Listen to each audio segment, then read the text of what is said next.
knows more and more about less and less, until he or she knows everything about nothing.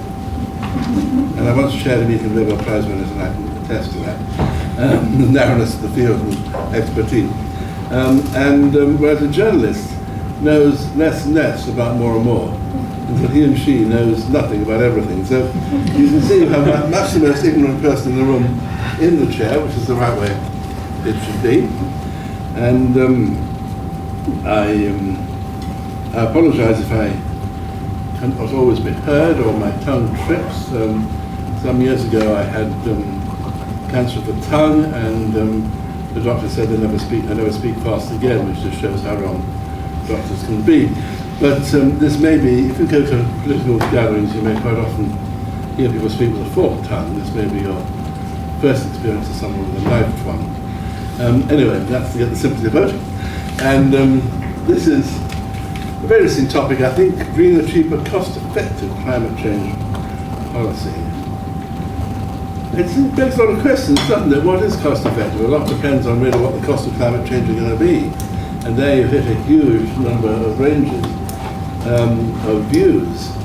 And it's quite, I think it's rather a difficult question to pose when we don't know quite what the cost of inaction is going to be, or indeed what the benefits of action are going to be, if you believe all one hears, not least from the Tories and with the Liberal Democrats limping behind on the green economy.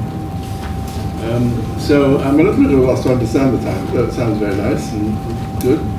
So, but maybe we'll have this elucidated to us. And the first speaker is Simon Lees, who's the relatively new vice head of the Environment and Energy Policy Exchange. I would find this it's a worthy-sounding job, but when you look at their CVs, you hear all the dirty secrets that are in their past life. Sam was an off one. God help us. Dreadful off one. One of the most anti-environmental bodies in the country, in my experience. Then number C is civil service person at the Treasury. Well, I think God help me. Need I say more? But I can. You know, with the DTI, which is, much the most obscurantist of all the departments I would have got. So how quite you progress from that kind of background to the head of Environment and Energy Unit of Policy Exchange, I don't know, but it must be for his very great intellect and intrinsic qualities. Geoffrey, thank you very much for the introduction. Okay, by 2020, the existing set of climate policies will be costing us £16 billion per annum in addition to energy bills. That's the finding of the report that Policy Exchange published in August called Green Bills. That sum is equivalent to about 4 pence on the basic rate of income tax, or the same amount of money that we spend on police and fire service combined each year today. It's an effective tax of £250 on each household bill if you take a direct addition, or if you assume that all costs on businesses also find their way through to households, it's more like £700 per household. That 16 billion includes a whole long list of climate change policies that this government's inherited, including the renewables obligation, feed-in tariffs, microgeneration, the EU ETS, the proposed renewable heat incentive, cert scheme for energy efficiency, etc., etc.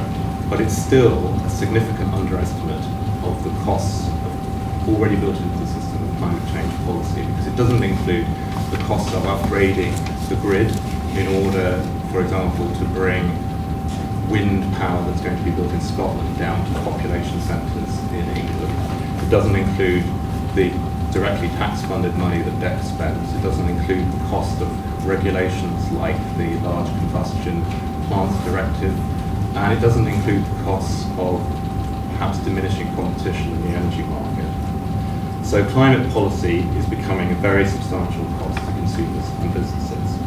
Now, having established that, if our minds were closed to the preponderance of scientific evidence for climate change, then the cost effectiveness of this spending wouldn't worry us.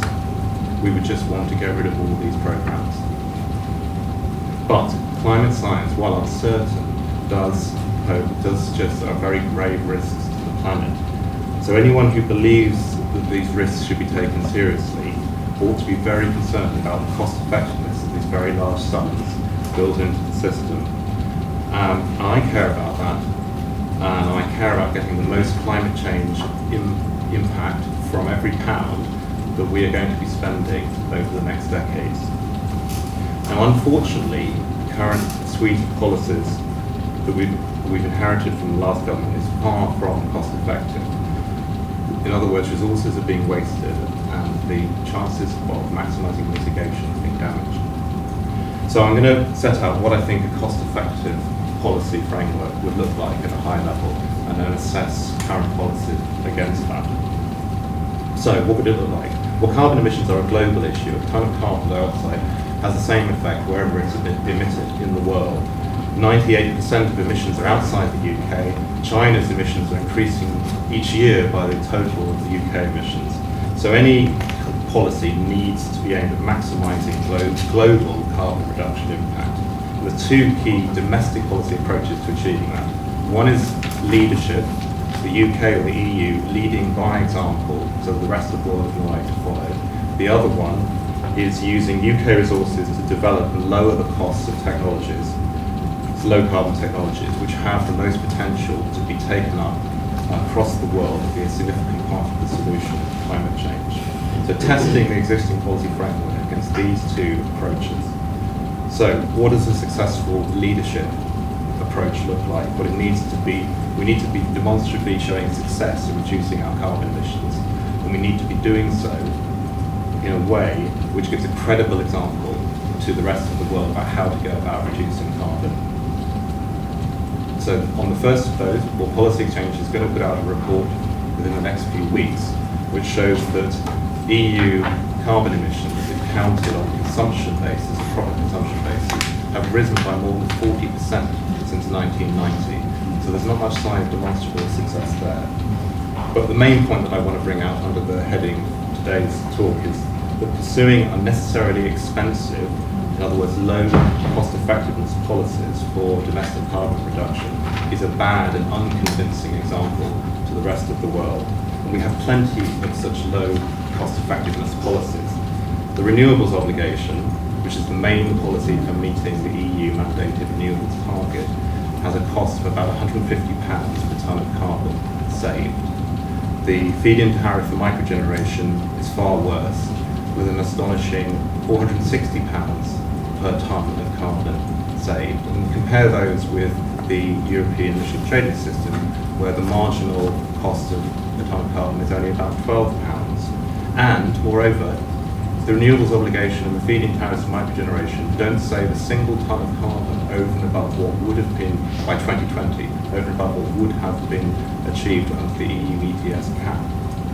So, despite all of that, on the face of it, damning evidence, how could these expensive policies be justified by the second policy approach, which is bringing down the cost of globally useful technologies that may be deployed across the world in the future? Well, what would successful policies look like under this approach?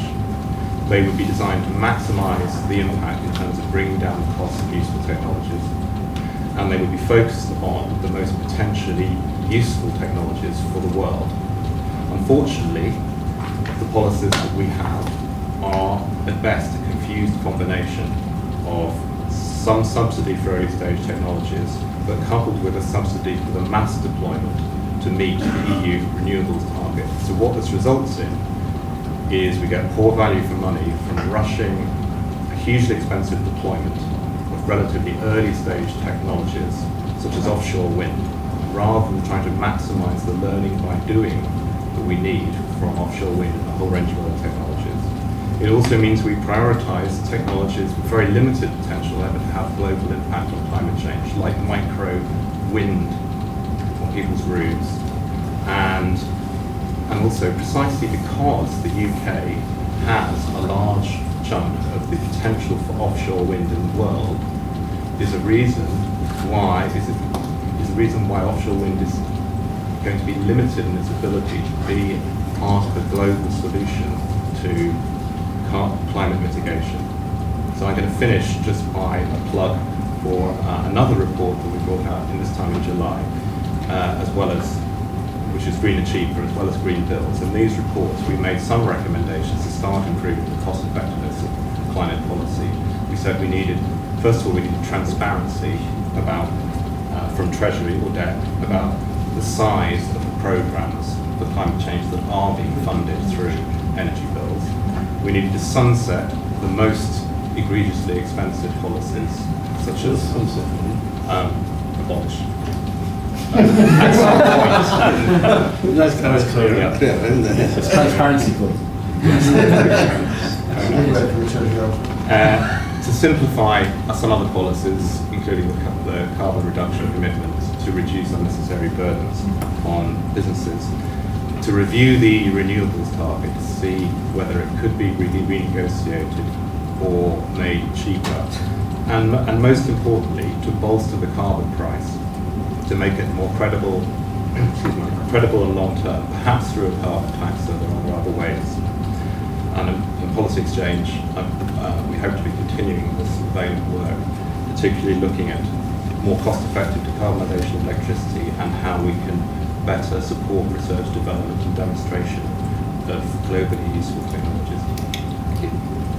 Well, very interesting. I mean, we have more on what's wrong and what's right there, which more on the positive In the future, yes. But yeah, I mean, I like that sunset, didn't you? Reminds me of a story I did once on the Royal Society protection of birds who were knocking off gulls. It was a wonderful story. They tried to get me fired from the Observer as a result of writing it. And it was this wonderful moment when they said, we sedate the gulls. And so I said, well, you know, when do they wake up? Never.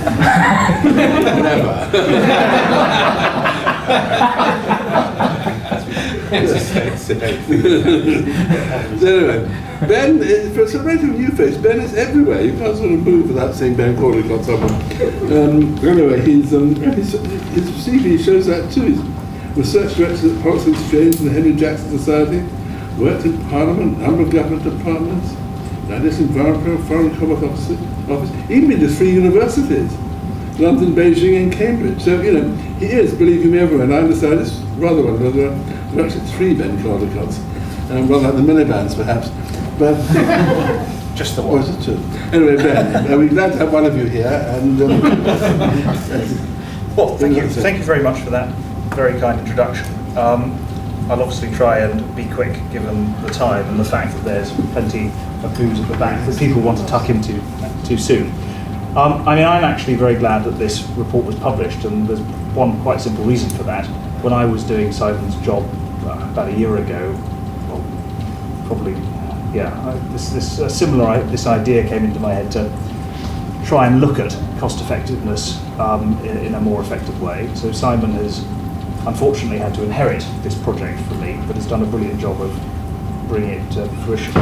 But it does mean, of course, that all the things you like in it, you should attribute to me, and all the stuff you dislike, you should dump in Simon's corner. No doubt you'll be doing that later. So, you know, as I said, I think it's hard not to disagree with the central thrust of the document and the report and the research, which is that clearly we need to deliver our low carbon transition in a cost-effective way. We have a responsibility to do so, especially in the current fiscal environment, and we need to ensure that taxpayers and consumers aren't paying more than they have to. But just to add to that, I think this area of policy, climate change policy, our low carbon transition, has been, unfortunately, has largely escaped the scrutiny that other policy areas have experienced on this regard, and I think that has to change. However, having said all of that, climate change policy is an inherently multifaceted and complicated beast, and I don't think we can base policy just on one facet, for example, cost effectiveness. So in addition to improving the cost effectiveness of climate change policies, I think we need to do 3 other related things. And I think together those 4 things, these 4 pillars, will enable and support collective action on climate change at the scale that's been required. And they are in line with the spirit of this coalition government.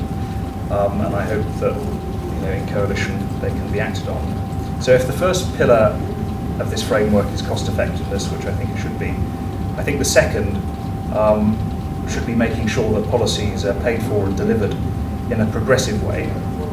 And by that I mean largely that the regressive impacts of policies can and should be mitigated against. And all too often we rely on very regressive forms of cash generation to pay for the things we want to develop, mainly via energy bills. That's a very regressive way of doing things. I think Simon's point about, and this is another good reason why this research is incredibly valuable, and that Green's Bill report that he mentioned, Policy Exchange published recently, 16 billion pounds, up from 1 billion today by 2020, in levy-funded subsidies for renewables.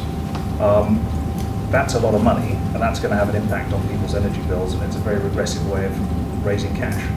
And we clearly need to address that and look at it. So in addition to cost effectiveness and to being progressive in how we achieve these things, I think there are two other pillars as well, and they are opportunity and transparency. So I think on the opportunity side of things, we obviously need to demonstrate that the low carbon transition can generate opportunities for our economy, especially in a period of recovery, demonstrate opportunities for communities and for citizens as well. And there are lots of examples of this, green jobs, new manufacturing sectors, reducing imports of fossil fuels, better air quality, improved energy security. All of these things are much more tangible, frankly, than reducing parts per million in the atmosphere, and clearly maximising those opportunities and making light of them is going to be really important if we're going to retain support for action on climate change. And then the final pillar, I think, is transparency, and I think it's going to dominate this agenda for reasons that will frustrate everyone here, but we can't really hide from it. By transparency, I mean we can't hide the costs any longer, and we need to be open to people. And we also need to be clear about the science, and the fact that this is about dealing with a risk. It's a sensible risk management strategy. It's not, it's not a religion. It's none of that. It's a sensible, rational response to an international problem. And sometimes the environment movement kind of is too blasé about explaining stuff to people fairly and accurately. And this reminds me actually of this very good 2-part series that Roger Harrabin has just completed on Radio 4 that I suggest you all listen to, about how you communicate, how we should better communicate, the nature of the challenge, the problem, etc., etc. All that's very important. So why are these pillars, cost effectiveness, progressiveness, opportunity and transparency, relevant to greener, cheaper and what we're doing here? Well, I think that's because we need a suite of policies that support all of those agendas if we're going to get anywhere with this problem. And it also has implications for what policymakers need to spend time on. So at the moment, a lot of people in the environment movement, in government, in NGOs, talk a lot about the opportunities and talk about progressive responses to the problem, and that's really important, and they should keep doing it. But too little has been spent on the cost effectiveness agenda and the transparency agenda. And that's a very good reason to thank Policy Exchange for the report they've published and future reports they will be publishing. And then just a couple of other things I want to add.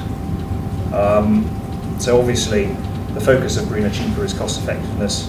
There are a couple of things we should always consider when looking at how to make policies more cost effective. The first is we need to think about how we stop doing things that are very difficult to justify in various geographies and contexts. So in Britain, for example, solar PV is an example of something that is incredibly expensive, makes very little difference to meeting our renewable energy targets. And it's not very progressive. So it's great for the middle classes, but not great for many others. And it's also kind of, some of you might have seen this great bit of work done by the European Climate Foundation on a European approach to the problem, which I think is incredibly insightful. But there's this great map showing solar in the Mediterranean and wind power in Northern Europe, and how we need interconnection and an integrated market to benefit from all of that. But implicit in that is the fact that solar is not a Northern European thing, and it's much cheaper and more effective to do it in the Mediterranean, where we actually have sunshine all the time. So that's the first thing: stop doing things that are difficult to justify and not very cost effective. The other thing is scale deployment to drive down unit costs for new technologies. Now that's the thing that's expensive, the new technologies and rolling them out and deploying them. And we need to drive down the unit costs quickly. And we need to think about how we do that. Which countries are best at scaling up and deploying different technologies. But we also need to think carefully about how we exit from subsidy. So we need to drive scale deployment to lower unit costs, but we can't commit the system and governments to subsidising deployment forever. And at some point, regulation and carbon pricing and other things need to step in to pick up the slack. And this government, the previous government, what are our criteria for stopping subsidies to renewable energy technologies and their deployment? It has never been written down. I do not know what the criteria are. It seems completely bizarre to me that we've not defined when we need to subsidise the deployment of something and when we should stop. And I think we need to do that. And then finally, the last thing. The nature of this challenge is, we're moving from an OPEX world to a CAPEX one. And if you're moving to a CAPEX world, then the cost of capital is really incredibly important. You may have heard people talking about, well, if we can reduce the cost of capital by 1% a year on an infrastructure program of 100 billion quid, then you save £1 billion a year. And it's true. And surprisingly easy to do, actually. You can reduce the cost of capital by a couple of % a year on a massive infrastructure program if you do the right things. And that's probably actually where the biggest opportunity is for delivering better cost effectiveness. Yes, we should stop doing silly things, but we also need to think about the financing and how we do it. So this is where the work on the Green Investment Bank, on green bonds, on how we access the debt capital markets, how we create sensible de-risk policy frameworks, for example, a fixed feed-in tariff or a regulated asset base. All of that stuff is incredibly important for that agenda. And on that note, I will stop. Thank you, Geoff. And I should have said he's now head of UK and EU climate change energy policy and climate change capital. I take all this stuff about subsidising renewables. Perhaps it's being long in the tooth. I remember all energy being subsidised one way or another. There's huge subsidies still worldwide for fossil fuels, which seem even sillier, and massive subsidies going to nuclear over the years. Anyway, we're hiding it. Anyway, the man who really knows about this, who actually deals with it, is Steve Johnson, who I'll turn to next. Started his career in Yorkshire. That means you're a Yorkshireman. No, I'm not. Oh, good, is it? I've got something nice to say about it, but there we go. No. But anyway, in this part of the world, I thought another Yorkshireman would be a good thing to praise. I was in the Yorkshire Post myself, I started. Actually something called the Gould Times, which sounds like something in the other world. It is. Anyway, Steve is the Chief Executive of Electricity North West, and he's been there for a couple of years now, and he's worked both in the electricity and the water section, so he's a beneficiary of privatisation already. Steve. Okay, thank you very much, Geoffrey. We've heard from Simon and Ben about enabling the move to a low carbon economy, a transition. We've heard a little bit about incentives and subsidies, and I guess we've heard a little bit about the new technologies and how you enable them. What I want to talk to you about is actually the role of the network businesses, because without the most profound change in how network businesses operate, none of this will happen. To start with, I'll just perhaps explain about a network business for those of you that aren't perhaps too aware of our industry. We operate and maintain electricity networks. Electricity North West is in the northwest of England, as the name would suggest. We do not generate electricity, and we do not buy electricity from generators and sell it to the end consumer. That's the energy retailers. We transport the energy, and that's what we get paid to do. Now, why does the move to a low carbon economy mean a most profound change for a business such as mine? And why would it not happen without that profound change?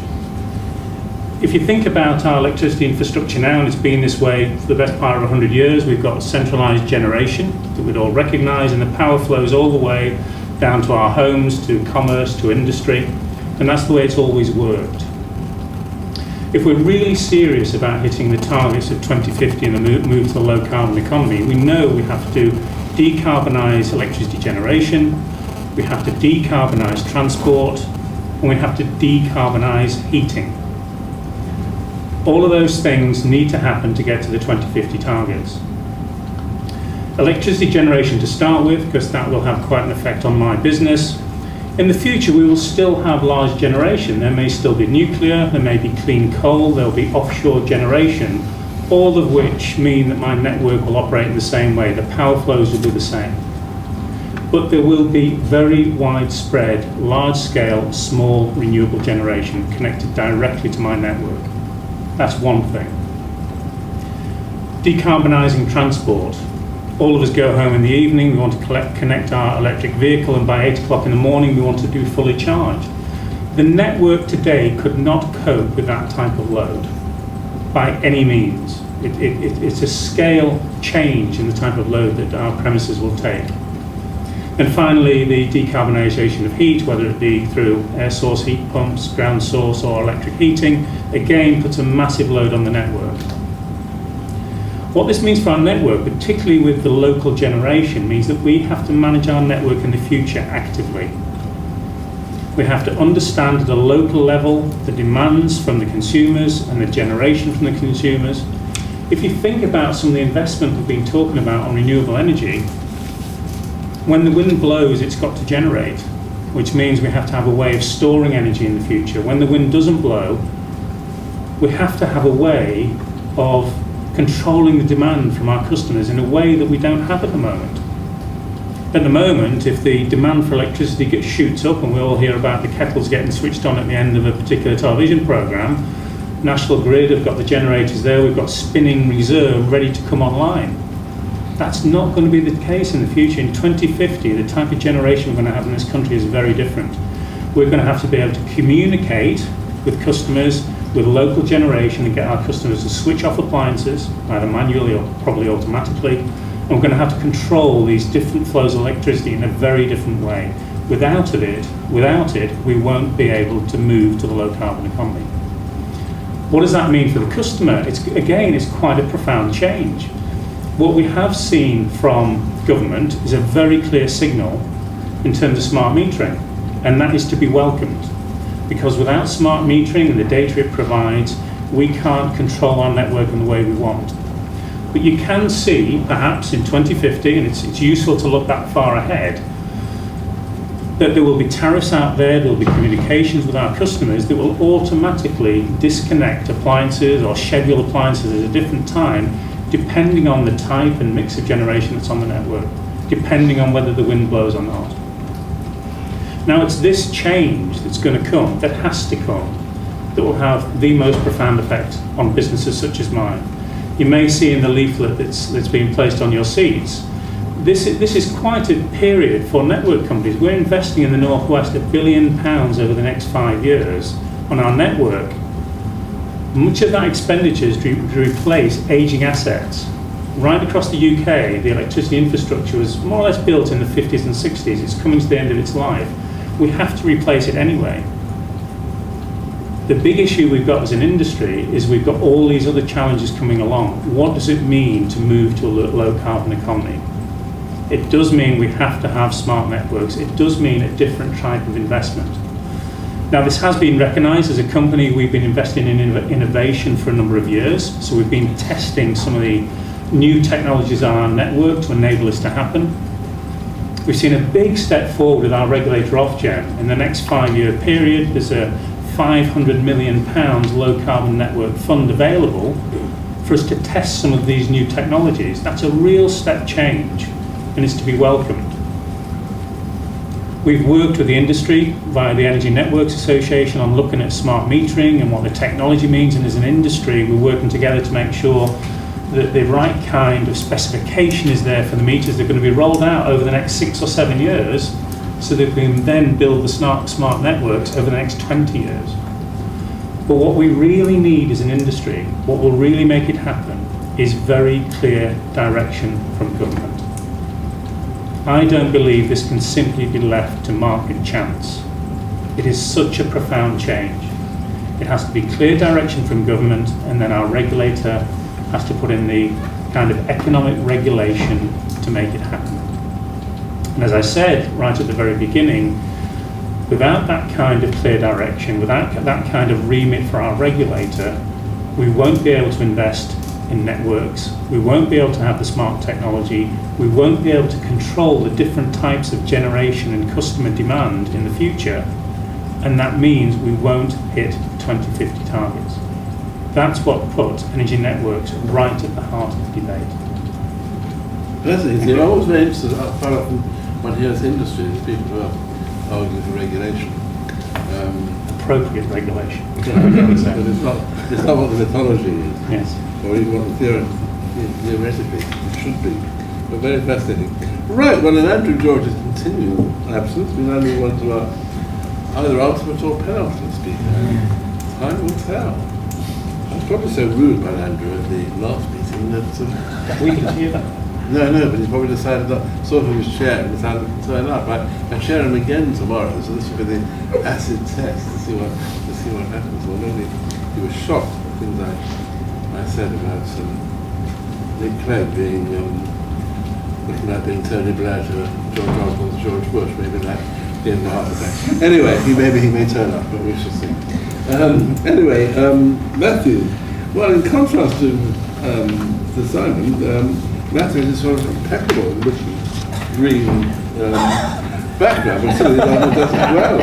There's sort of, well, something wrong here, I mean, transparency. But spent the early part of his career working in tropical forest conservation, up to establish a cloud forest conservation foundation in South America. Then chief executive of a successful renewable energy agency, so interesting to hear what he says about subsidies. And then campaign director of Greenpeace, before that, campaign director of Greenpeace UK, then off the Carbon Trust. He's now director of the Green Alliance. Green Alliance is a funny relationship with government. After there was a long procession of directors of the Green Alliance who then became special advisors to ministers. And so the last one who moved in that direction. So that's right. Quite what happens to Matthew next is actually rather more interesting than what's happened to him in the past. But maybe we've come of age, we no longer have to go into government to feel important. And